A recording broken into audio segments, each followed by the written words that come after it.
रहनी दुलारी खेलनी गोदिया बाबा रहनी दुलारी खेलनी गोदिया बाबा कैसे चढ़ब आजू डोलिया बाबा कैसे चढ़ब आजू डोलिया बाबा हो खाते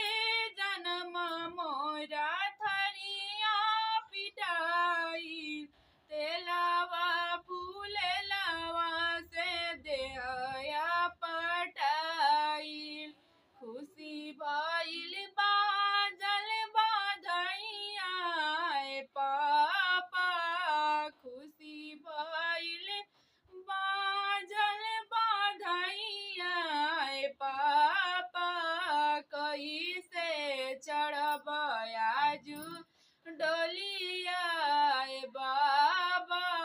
कैसे चढ़ब आजू डोलिया।